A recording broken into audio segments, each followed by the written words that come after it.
जय श्री राम। एक बड़ा प्राचीन प्रसंग मैं आज आपको सुनाता हूं। ये प्रसंग बड़ा पुराना है, महाभारत काल की बात है। एक बार भगवान श्री कृष्ण बलराम जी और सात्यकी कहीं जा रहे थे। गंतव्य पर पहुंचने से पहले ही शाम हो गई। उन्होंने रात्रि में यात्रा करना उचित नहीं समझा और उनमें आपस में यह सहमति बनी कि आज रात इसी वन में बिताई जाए। और यह तय हुआ कि हर व्यक्ति बारी बारी से पहरा देगा ताकि बाकी निश्चिंत होकर आराम से सो सके।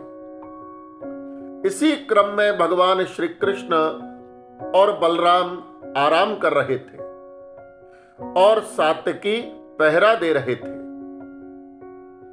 तभी उस वन में रहने वाला एक राक्षस उनके सामने आ गया। उसने सात्यकी को युद्ध के लिए ललकारा। दोनों में युद्ध होने लगा, लेकिन राक्षस की ताकत के आगे सात्यकी पराजित होने लगे। वे भयभीत होकर बलराम के पास जाकर के छिप गए और उन्हें राक्षस के बारे में बताया। बलराम को आता देख राक्षस उन्हें भी युद्ध की चुनौती देता हुआ उकसाने लगा। यह देखकर बलराम जी को भी आवेश आ गया, क्रोध आ गया और उस राक्षस से द्वंद्व युद्ध करने लगे। लेकिन शीघ्र ही उन्हें भी आभास हो गया कि वो इससे नहीं जीत पाएंगे। बलराम की शक्ति क्षीण होने लगी। यह देखकर उन्होंने श्री कृष्ण को जगाया और उस राक्षस के बारे में बताया। राक्षस ने अपने स्वभाव के अनुसार श्री कृष्ण को भी युद्ध की चुनौती देते हुए खूब भला बुरा कहा, लेकिन कृष्ण इससे विचलित नहीं हुए और उन्होंने उस राक्षस से कहा कि तुम तो बहुत अच्छे व्यक्ति हो, मेरे मित्र हो, मुझे तुम्हारी बातें बिल्कुल भी बुरी नहीं लग रही हैं। तुम्हारे यहां आने से हम तीनों की रात्रि बहुत आराम से बातचीत में कट जाएगी।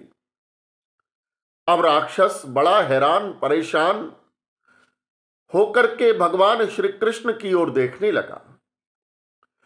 उसने भगवान श्री कृष्ण को उकसाने की फिर से कोशिश की, भरपूर प्रयास किया, लेकिन कृष्ण पर इसका कोई भी असर नहीं हुआ।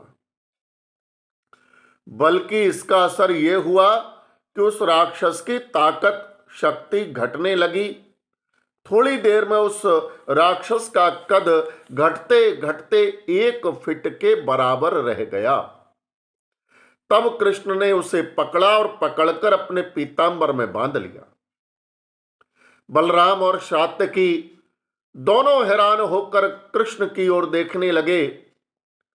उन दोनों की ओर देखते हुए भगवान श्री कृष्ण ने बड़ी सुंदर बात कही कि इस राक्षस का नाम क्रोध है। यह राक्षस हर व्यक्ति के अंदर होता है।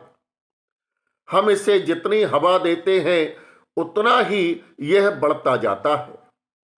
हमारे भीतर बदला लेने की भावना जितनी ज्यादा होगी, यह उतना ही बलवान होता जाएगा। इसकी शक्ति तभी कम होती है जब हम संयमी और संतुलित होते हैं। हम क्रोध रूपी राक्षस की जितनी उपेक्षा करेंगे उतनी ही इसकी शक्ति कम होती जाएगी। इसे सिर्फ मुस्कुराहट से ही पराजित किया जा सकता है और मैंने यही किया और परिणाम आपके सामने है। तो भाइयों बहनों, भगवान श्री कृष्ण की शिक्षा जीवन में उतारिए और क्रोध रूपी राक्षस को अपनी मुस्कुराहट से, संयम से जीत लीजिए।